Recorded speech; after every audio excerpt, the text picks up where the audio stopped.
Halle, welcome to the podcast. It's an honest pleasure to be spending some time with you here. I actually love what you do, and I'm so excited to do the deep dive.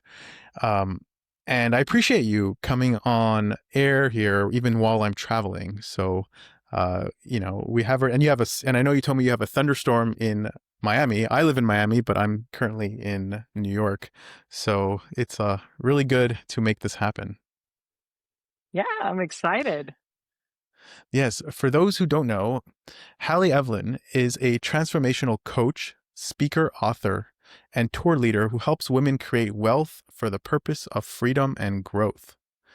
So, my first question to you, Halle, is first of all, how did you start this journey? We'll go down the rabbit hole right away. I had a spiritual awakening the very first trip I ever took to Egypt. And it took me from being an atheist into being this deeply spiritual person, literally in one breath. Like you could not logic me into God before that moment. You could not logic me out of God after that moment. And so everything I've done since then has been kind of in service to that.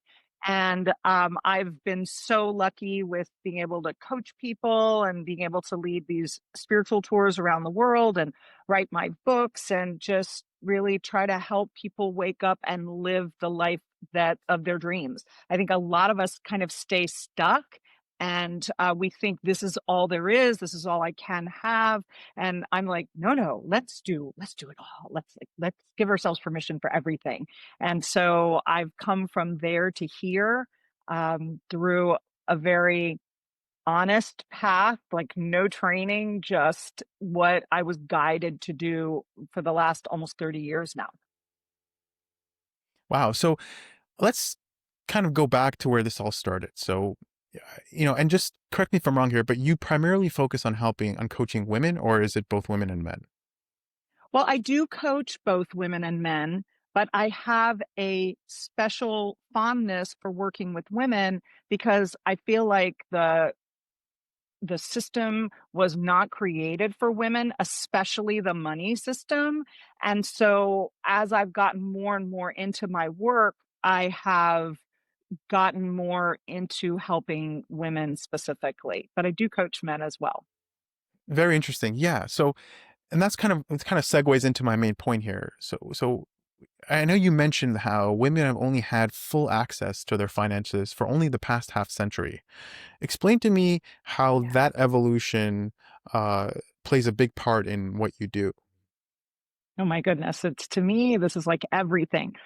I will go up to a man at wealth events and I will say, "Do you know that women have only had access to their own bank accounts and mortgages and couldn't get business loans until the last 50 years?" Literally, it was like 1974 before a woman Really? could, for example, get a credit card or a mortgage in her own name. And the man will look at me like a deer in the headlights, like, "What are you talking about, crazy lady?" And I don't blame him because nobody's bothered to tell him that that's important or significant or might have affected his mom or his grandma or his wife's mother.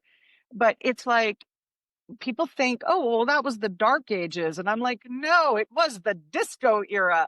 We don't realize how recent it was and how much that is affecting women all over America, let alone all over the world where most women don't have the kind of privilege that we have here. Right. And the whole landscape is changing significantly. And my viewpoint on all this is, uh, yeah, men and women are different, right? Everyone is different. And in fact, that different is an opportunity for advancements, for innovation, for creativity. And, someone who's coming out of the STEM field, I studied computer science, and in my classes, there were very, very few women, Yeah. barely two or three in a class of 40 or 50. Yeah. And, we're told that our brains are wired differently. And I think that's a beautiful thing. I think that it's a big disservice to the industry or to the economy at whole when you have this kind of segregation and almost a stigma where, like, hey, men are just meant to do computer science. And the good news is that the concept of women in STEM is something that's growing and that has grown tremendously in the past few years, and it's a beautiful thing to see. What do you think are the three limiting, I would say your top three limiting beliefs for women in the workforce or maybe in more like more technical disciplines? Yeah, it's a great question. I don't think there's just three, but we could start there. Three big ones that cover, like, I'll say three areas is one, I was never taught about money, so I'm not good at it. A second one is I have to work hard to earn more. And the third one is it's selfish of me to want more than I have. And these are Hmm. inherited scripts, they're not facts. So they're also really ingrained. So ingrained, the women don't question them. It's like not very often anyway. We just kind of take it for granted. It needs to be that way. So if, a woman is ready to shift that, they have to start by asking, so whose voice is this in my head? And who Right. benefits from me believing this? And what am I avoiding by continuing to believe in it myself? Right. Look, the truth is Right. that when you stop believing in something, that belief evaporates, right? The thing you Right. aren't thinking about from last week is no longer in your head, it's just gone. So that's how you know it shifts when you stop thinking about it. I also Yeah. want to mention, because you said about STEM. So I'm on the advisory board for something called Women in Nutraceuticals. And I got to go and be a speaker at their big annual conference. And there were, I don't know, 150 women in the room. I think there were like two guys. That was very interesting. And one of the speakers before me did a Q&A where she was talking about the number of men in the room versus the number of women, and how these women felt, whether they felt marginalized, etc. And I was listening to what their answers were, and I was shocked. They sounded exactly like I did 35 years ago, just running my very first company as a founder for the first time, where I was one of five women executives in the whole industry. And I was like, how is it 35 years later? And they sound just like I did. There was just Hmm. almost no advancement in that regard. And I'm sure you know this as a founder yourself, as a serial founder, as somebody in finance, that women are still only getting 3% of venture capital money. So these are the Right. things that we really need to shift. I actually read that. Yeah. And so I just to pull back here, I don't want to get caught in the weeds, but I am curious. You mentioned that one of the biggest causes for women are that voice of self-doubt, right? Yeah. Uh do you think that we all have that voice and men are just feel more justified in talking themselves out of it? Or is that voice something that you would say is a lot more common in women? So I guess what I'm asking is that Yeah. is this problem prevalent everywhere, but men are more aggressive in how they approach it, or is this something that's really just that you find more commonly in women? Well, I find it more commonly in women, although I have had male clients who have had these same limiting belief conversations in their heads. It's just the man thinks this is my problem individually, and then he goes around and tries to fix it. The woman thinks this is my problem Mm, individually, but she also feels that the system doesn't support her, right? Like the mm, whole system of money, especially, was built around male financial behavior. Take mm, risks, use your logic, don't get emotionally involved in your decisions. More is better, right? Like that's how men are raised, and women are raised completely differently than that. So when the woman mm. hears that voice, she's hearing the voice of everyone around her, not just the still small voice in her head, and that makes it different. I definitely do not want to like put this on male society. I don't feel like today, like women can just make a different choice if they want to. But it is Right, so ingrained that I find that that's more difficult for women than it is for men. But right, it's and I like also that. hard for men because they can't, men like can't really talk about this very much unless it's with a coach, because they don't have a support network that wants to listen to that story. So I think that is a limiting issue for them. Correct. Everyone tells them to just tough it up, right, and get through it. Right, Uh, exactly, yeah. Yeah, that's all really fascinating. Now, for those who, I guess, like, someone, let's say a female is struggling with this kind of mind block. Um, how do you say she gets started baseline? Just like right away, and let's just give you a scenario that they're Sure. working for a company, they're not happy, and this can apply to men or women, I guess. But they're working for a company, they're not happy, and they're sick of the 9 to 5, and they're paycheck to paycheck, and we're heading into an era where just everything is untangible, it's virtual.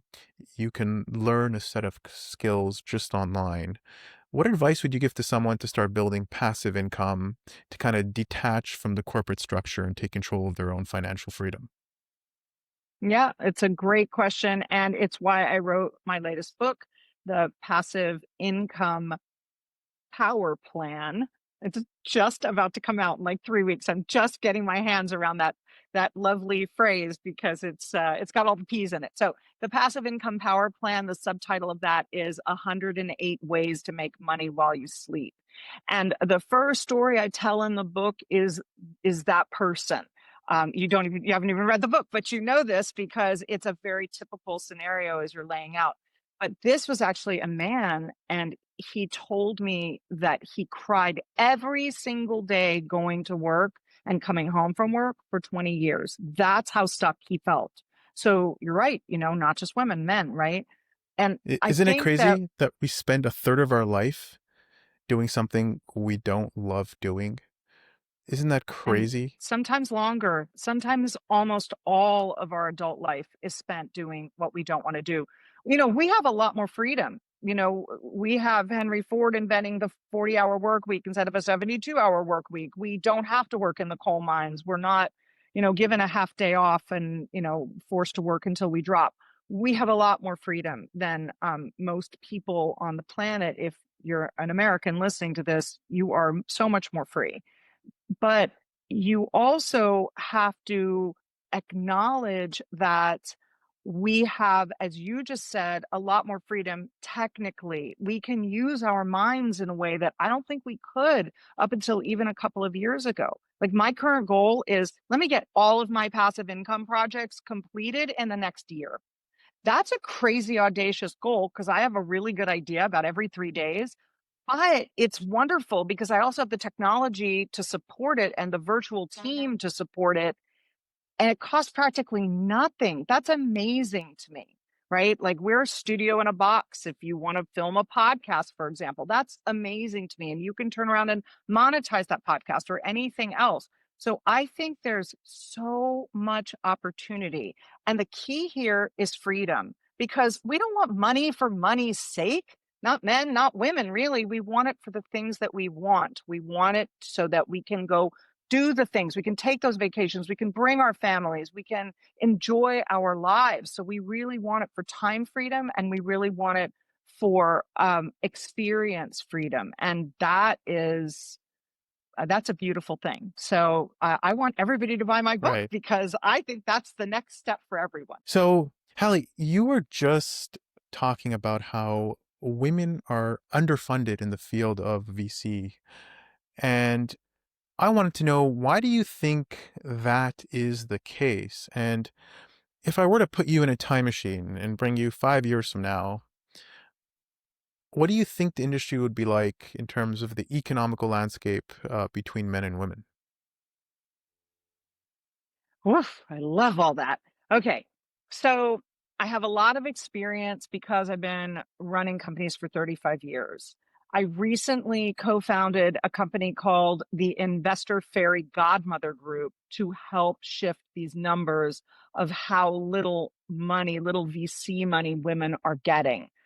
I think that as I talk to more women founders, I'm starting to see that other women are saying the same thing I am, which is, for heaven's sakes, let's at least double that statistic, and women will get 6% instead of 3%. So I know there's other women working toward that. It's not just me. So I think that we're going to start seeing a shift. But again, these sort of systemic ways of us showing up, women showing up in business, Women have a tendency, this is my analogy. Women have a tendency, they're walking down the street in a straight line and there's nobody else around, but they walk up and as they're walking, a guy starts rushing past them. The woman is going to get out of the way and the guy's going to get to the goal first. Whereas if it's a guy, he doesn't care who's in the way and he's just boom on his way to get that goal and he's not even paying attention to the fact that there's a woman there. He didn't knock her over on purpose or he didn't knock her out of the way on purpose. He just didn't even bother to see her because he's so focused on it.